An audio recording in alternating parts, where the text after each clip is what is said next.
আপনারা আমাকে একটু আওয়াজ করে বলেন, আল্লাহ সুবহানাহু ওয়া তাআলার পক্ষে এক রাতের কিছু অংশের মধ্যে এই মসজিদে হারাম থেকে মসজিদে আকসা পর্যন্ত কোন মানুষকে ভ্রমণ করানো তার পক্ষে সম্ভব কিনা বলেন? সম্ভব। বিদায় তার নাম হচ্ছে আল্লাহ। বলেন তার নাম কি? আল্লাহ। আস্তে ভাই, এটা কিভাবে সম্ভব? এই প্রশ্ন কেবলমাত্র সেই করতে পারে যে ব্যক্তি আল্লাহর কুদরতকে অস্বীকার করে, যে ব্যক্তি আল্লাহর ক্ষমতাকে অস্বীকার করে, যে ব্যক্তি আল্লাহর পাওয়ারকে অস্বীকার করে, সেই ব্যক্তি শুধুমাত্র এই প্রশ্ন করতে পারে যে এটা কিভাবে সম্ভব। কিন্তু যারা আল্লাহর কুদরতকে, আল্লাহর ক্ষমতাকে বিশ্বাস করে, এই প্রশ্ন তারা কখনো করতে পারে না। 15 পারার শুরুতেই সূরাতুল বনী ইসরাঈলের একখানা আয়াত তথা প্রথম আয়াত আমি তেলাওয়াত করেছি। এই আয়াতের সরল অনুবাদ করব। 2 নাম্বার, এই আয়াতের প্রেক্ষাপটে যে বিশেষ ঘটনাটা আছে সেই ঘটনা থেকে সংক্ষিপ্ত আলোচনা করে, আপনারা জানেন এই মাসটা হচ্ছে আরবি 12টি মাসের মধ্যে অতীব সম্মানিত, অতীব মহিমান্বিত। যে কোরআনুল কারিমে আল্লাহ সুবহানাহু ওয়া তাআলা যে 4টা মাসকে হারাম মাস বলে ঘোষণা করেছেন, সেই 4টা হারাম মাসের মধ্যে প্রথম মাস হচ্ছে রজব মাস। এই মাসের সবচেয়ে বড় বৈশিষ্ট্য যেটি, সেটি হচ্ছে এই মাসে আমার নবী, আপনার নবী, আল্লাহর নবী, নবী দোজাহা নবী মুহাম্মদুর রাসূলুল্লাহ সাল্লাল্লাহু আলাইহি ওয়াসাল্লামকে এই মাসেরই 26 তারিখ দিবাগত রাতে আল্লাহ সুবহানাহু ওয়া তাআলা দুনিয়ার জমিন থেকে মেহমান বানিয়ে 7 আসমান অতিক্রম করিয়ে সিদরাতুল মুনতাহা পাড়ি দিয়ে লামাকান অতিক্রম করে আরশে আজমের মেহমান বানিয়ে আল্লাহ আল্লাহ দিদার দানে ধন্য করেছেন। জোরে বলেন সুবহানাল্লাহ। এটাকে মেরাজ বলা হয় বা ইসরা বলা হয়, মেরাজের ঘটনা। আমি ঘটনা আজকে আপনাদের এখানে বলবো না, সেটা বলার পরিবেশটাও আমার কাছে তেমন একটা উপযুক্ত মনে হচ্ছে না। শুধু আমি এতটুকু বলবো, মেরাজে যাওয়ার পরে আল্লাহর নবী আল্লাহর কাছ থেকে আমাদের জন্য কি নিয়ে এসেছেন, এই পয়েন্টের উপর কথা বলবো। তাহলে আয়াতের অর্থ, মেরাজ থেকে নবী কি নিয়ে আনলেন। দ্বিতীয়, 3 নম্বর আমি আরেকটা কথা বলবো, সেটা হচ্ছে মেরাজে যখন গেলেন তখন নবী অনেকগুলো আল্লাহর নিদর্শন দেখেছেন। বিশেষ করে প্রথম আসমানে আল্লাহর নবীকে আল্লাহ কিছু পাপী লোকের প্রতীক হিসাবে, সিম্বল হিসাবে কিছু নিদর্শন আল্লাহর নবীকে দেখিয়েছেন। সেই সিম্বলগুলো আমি আপনাদের কাছে বলবো, বলেই আমি ইনশাআল্লাহ আমার আলোচনা শেষ করার জন্য চেষ্টা করব ইনশাআল্লাহ। আপনারা শুনতে রাজি আছেন তো সবাই ইনশাআল্লাহ? আসুন, প্রথমে সূরা বনী ইসরাঈলের যে আয়াতটা তেলাওয়াত করেছি, এই আয়াতটার অর্থটা একটু বলি। আয়াতটার অর্থ বলতে গিয়ে কিছু কথা আসবে, সেগুলো আমরা শুনবো ইনশাআল্লাহ। বিসমিল্লাহির রহমানির রহিম। আল্লাহর নামে শুরু করছি, যিনি পরম করুণাময়, অতীব দয়ালু। আল্লাহ বলেন, সুবহানাল্লাযী আসরা বিআবদিহি লাইলাম মিনাল মাসজিদিল হারাম। আল্লাহ সুবহানাহু ওয়া তাআলা এখানে ওই যে ঘটনার নাম বলেছিলাম আমি, এই মাসের 26 তারিখ দিবাগত রাতে আল্লাহ সুবহানাহু ওয়া তাআলা নবীকে মেরাজ করিয়েছেন। সেই যে মেরাজ করিয়েছেন, এই মেরাজের ঘটনাটার দিকে ইঙ্গিত করে আল্লাহ এই আয়াতটা আলোচনা করতেছেন। আল্লাহ বলেন, সুবহান, পুত পবিত্র। সুবহান বলা হয় ওই সত্তাকে, যে সত্তার মধ্যে কোনো দোষ নাই, যে সত্তার কোনো অপরাধ নাই, যে সত্তা দ্বারা কোনো পাপ হয় না, এমন সত্তাকে বলা হয় সুবহান। সকল সৃষ্টির মধ্যে কালিমা আছে, দোষ আছে, অপরাধের আলামত আছে, কিন্তু একমাত্র আমার আপনার স্রষ্টা সৃষ্টিকর্তা, তার মধ্যে কোনো দোষ আছে বলেন? একজন ধরে বলেন না, দোষ আছে? তো আল্লাহ বলেন সুবহান, মহিমান্বিত, পুত পবিত্র সেই সত্তা। কোন সেই সত্তা? আল্লাযী আসরা বিআবদিহি। আসরা মানে হচ্ছে ভ্রমণ করা। এখানে ভ্রমণের আরবিতে আরো একটা শব্দ আছে, সফর মানেও ভ্রমণ, আসরা মানেও ভ্রমণ। যেমন এটা হচ্ছে ফেনী জেলা, আপনি ফেনী থেকে ঢাকা গেলেন, আরবিতে এটাকে বলা হয় সফর।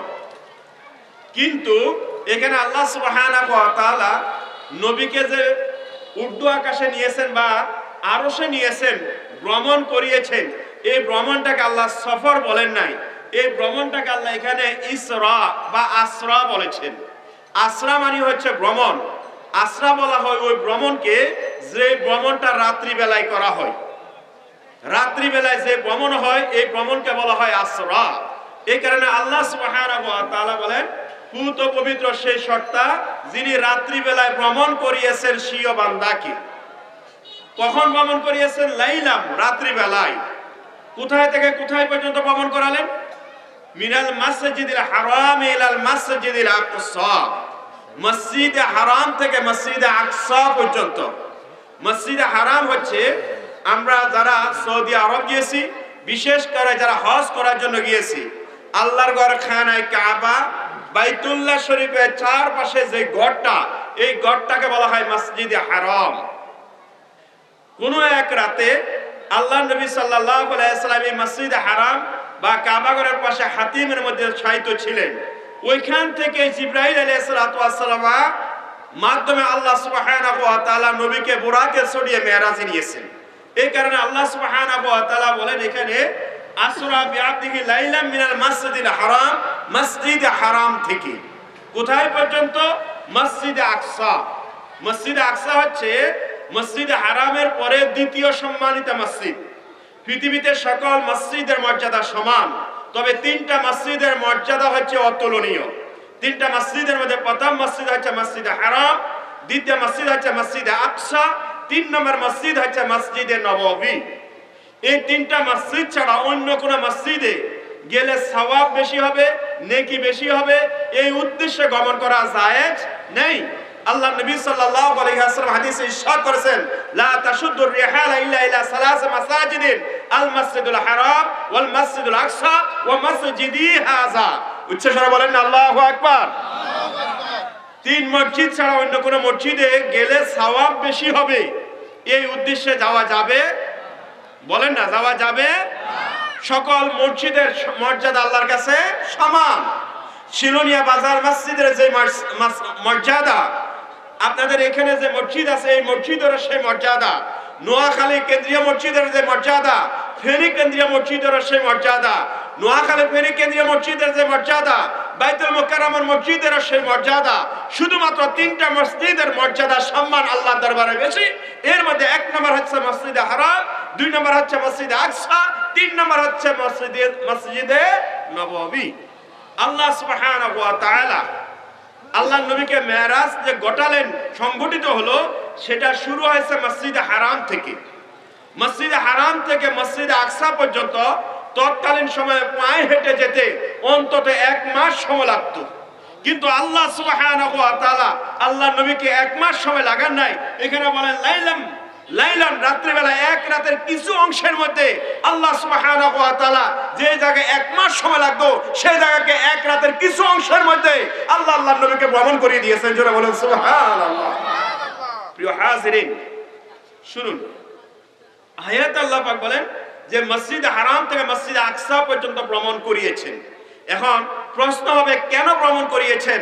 জবাব আল্লাহ নিজেই দিয়ে দিচ্ছেন, আল্লাযী বারাকনা হাওলাহু লিনুরিয়াহু মিন আয়াতিনা, যে আল্লাহ তাকে ভ্রমণ করিয়েছেন। আল্লাহর অগণিত অসংখ্য নিদর্শন রয়েছে, ওই নিদর্শনগুলোকে আল্লাহ নবীকে দেখানোর জন্য এই ভ্রমণটা ঘটিয়েছেন। জোরে বলেন আল্লাহু আকবার। ভ্রমণ করানোর সময় এক সভার আয়োজন করেছেন। সেই সভাটা ছিল বারাকনা হাওলাহু, নবীর চতুর্পাশকে আল্লাহ বরকত দ্বারা পরিপূর্ণ করে দিয়েছেন। সর্বশেষ আপনারা হয়তোবা বলবেন, এটা কিভাবে সম্ভব? ভাই, এটা কিভাবে সম্ভব? এই প্রশ্ন কেবলমাত্র সেই করতে পারে যে ব্যক্তি আল্লাহর কুদরতকে অস্বীকার করে, যে ব্যক্তি আল্লাহর ক্ষমতাকে অস্বীকার করে, যে ব্যক্তি আল্লাহর পাওয়ারকে অস্বীকার করে, সেই ব্যক্তি শুধুমাত্র এই প্রশ্ন করতে পারে যে এটা কিভাবে সম্ভব। কিন্তু যারা আল্লাহর কুদরতকে, আল্লাহর ক্ষমতাকে বিশ্বাস করে, এই প্রশ্ন তারা কখনো করতে পারে না। আপনারা আমাকে একটু আওয়াজ করে বলেন, আল্লাহ সুবহানাহু ওয়া তাআলার পক্ষে এক রাতের কিছু অংশের মধ্যে এই মসজিদে হারাম থেকে মসজিদে আকসা পর্যন্ত কোন মানুষকে ভ্রমণ করানো তার পক্ষে সম্ভব কিনা বলেন? সম্ভব। বিদায় তার নাম হচ্ছে আল্লাহ।